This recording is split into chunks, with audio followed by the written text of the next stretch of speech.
So I recorded what you're about to hear, the sense of place with, well, it's like a lot of breakup stuff with a little sense of place in it. And I recorded it, went to the grocery store, and was listening to it just now, and just finished listening to it, and realized that there was something missing, and something that I kind of had sat down when I sat down to record. I had intended to um, I'd intended to kind of hopefully in this most recent breakup, heartbreak, whatever update, be more positive and a bit stronger, and not be more, but inspire more hope and kind of strength, because I have been feeling that a lot more in the past week since the last one that I recorded. Certainly not all the time, not even the majority of the time, but definitely more. And as I finished listening to it, it still sounded a little, well, it sounded all over the place. I mean, I'm going to publish it, but I did not plan it out. I didn't like jot down notes. I just sat down and talked, and that's very evident. Um, but it is, I keep saying that I'm just it, first and foremost for myself documenting this, because I hope in a week or two or three or 2 months or however long it takes, I can come back and listen to these episodes and be like, damn, that sucked. But look where I am now. Uh, and that will be helpful to me. And if anybody else finds any kind of comfort or inspiration or hope or help from this, great. That I hope so. I hope that's the case as well.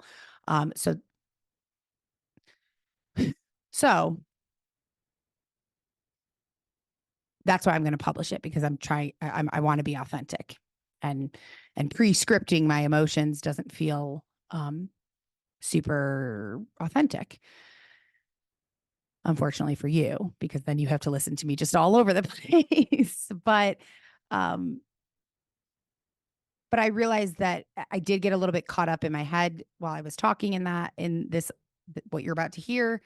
And I neglected to say that I know I'm going to be okay. I know that no matter how this ends up, I will come through it better, stronger, maybe a little more bruised, but I will be okay. I will eventually, I mean, I'm hoping sooner than later, but I will be okay. This is not the end of the world by any means, even though it some nights feels that way. Um, but whatever the outcome is, whether at the end of the day, me and Mark never give it another go, and that's it. We're done. I will get through. I will be okay. I will get through that, and I will have worked on myself because of it. Um, and I will be I will know myself and love myself and understand myself and be a better partner, for whatever relationships the future holds because of this. And I do know that it is really easy to lose sight of that. And especially when I'm just kind of sitting here rambling into the microphone, just letting my like inner emotions just, the everywhere. Um, it's easy to lose sight of that. I don't say that. I don't believe I say that like, despite everything that I'm saying, every emotion, every night that has spent crying, every day that I have felt hopelessness, I still deep down and in my brain know it will get better. It is getting better. I am a little teeny tiny bit stronger every day, a little bit. And I know that it will continue to, and that if we give it another try, hopefully our relationship will be stronger for it. And if we don't, I will be stronger for it. And I do have hope. And I can look back at all of the really shitty, horrible experiences or situations or moments and periods in life that felt like everything was caving in and there was no light at the end of this very, very, very long tunnel. And I can look back at those and see that for a while it did feel that way, but it always ended up better than I expected. Way better usually than I expected. And that's whether it's job, family, relationships, personal things.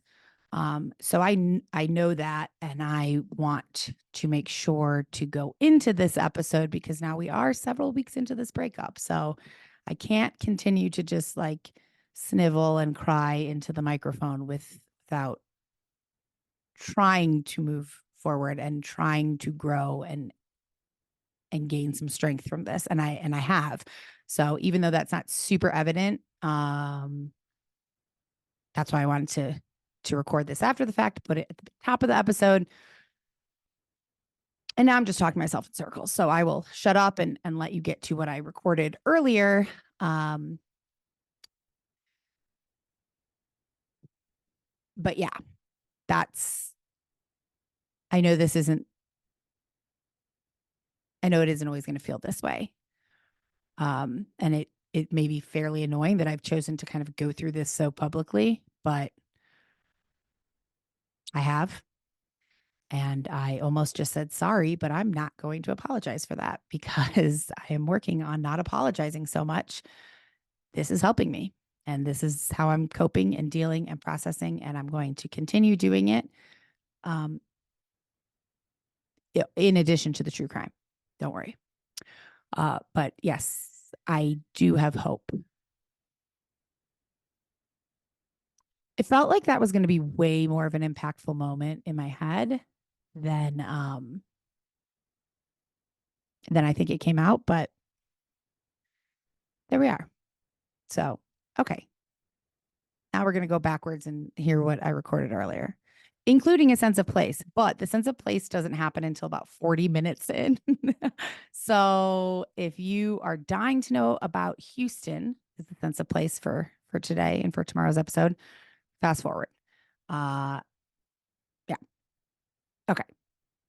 Love you guys.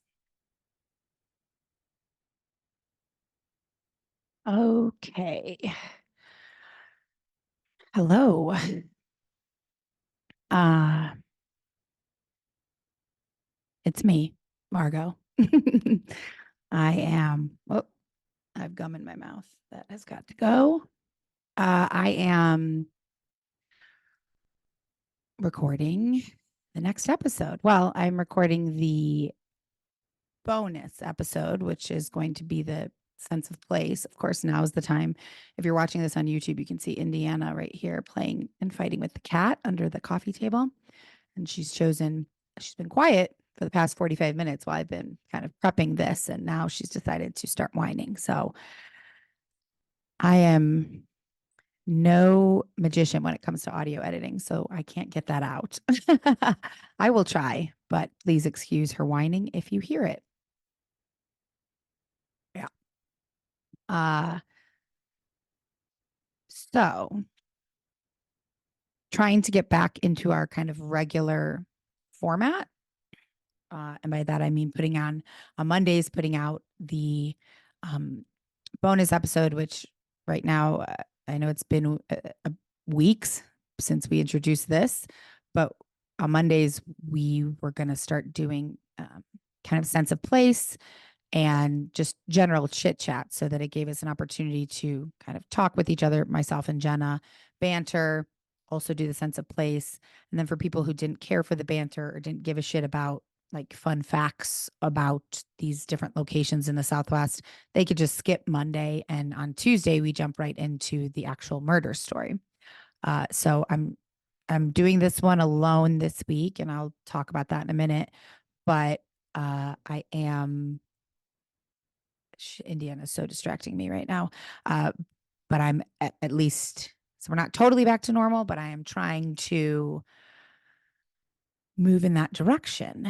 with the goal of in the next week or two being completely back to our normal programming. And that's not to say that I won't necessarily continue to document this breakup, heartbreak journey that I am begrudgingly finding myself on. That sounded so negative. I'm trying to embrace it. uh, and I'm not doing it super gracefully, but I will keep trying.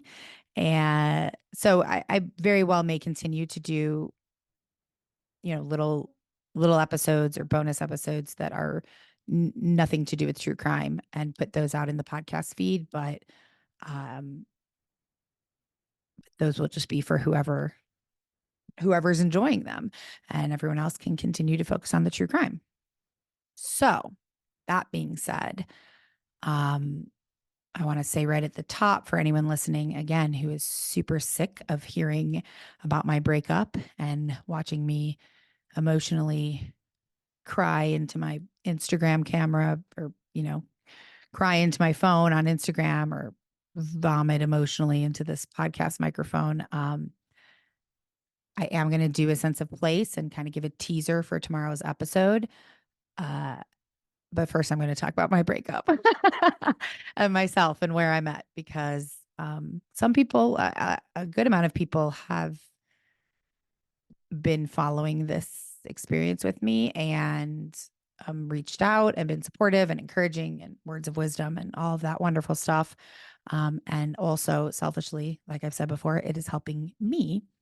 I'm going to attempt moving forward to focus less on specifics of our relationship or breakup, or I guess specifics on Mark, because that feels unfair that he doesn't really have a say. It feels unfair on one hand that he doesn't have a say in how much I'm sharing. But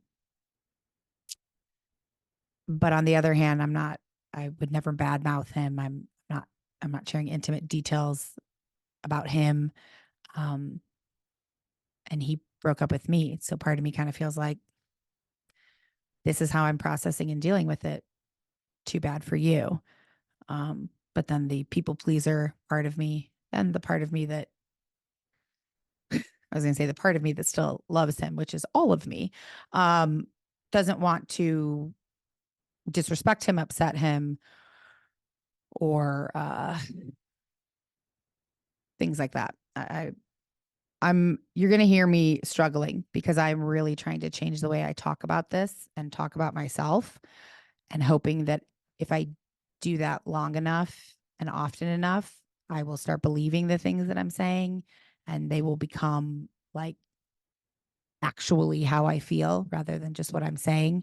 Uh, so I was going to just say there, I also don't want to jeopardize any potential for us to work through this in the future and give this another try. That's what I wanted to say, and why I'm going to try and keep it unfocused on Mark specifically. But I am working on not thinking that way, and not thinking about anything that I'm doing right now being in an effort to get back together. Um, but thinking about everything I'm doing as being part of an effort to move on and be happy and okay and content and comfortable being by myself and not being with Mark. So it's not a perfect science. I am working on it.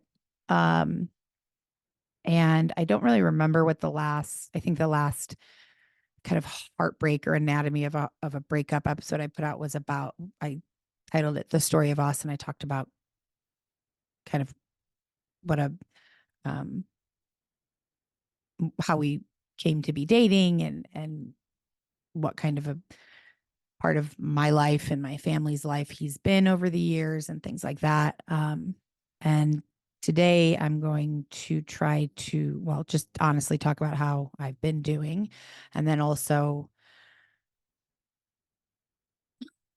let's see, focus on some things that I've learned, some things that have helped me in this past week, and I'm going to try and stay positive. That's what I'm working on is, yes, feeling sad when I feel sad and crying when I want to cry, which is frequently. uh, but also trying to reframe the way that I'm approaching all of this, and approach it as an opportunity, um, for me to grow and change and better myself, which all sounds so cheesy when I say it out loud, but it's true. I've emptied the self-help shelves at Amazon. Not just self-help, but I've really learned a lot about anxious attachment and attachment styles. I am definitely anxiously attached. And so I've been reading a lot about that and where that comes from, which is, 9 times out of 10 childhood trauma, which I want to clear. I think that people think trauma and think like awful. And sometimes it does refer to something awful, like seeing your, I hate to even say this, but like seeing your parents get murdered, or something absolutely just unfathomably traumatic. And certainly that could be, but it can also be emotional abuse, or um, feeling neglected or unseen or unheard, or anything like that can classify as a trauma from your childhood and from your parents. And I think most people probably have some degree of that. I know that I do. And I'm as open as I am with most things. I'm not quite to the place where I'm comfortable sharing all the details of that.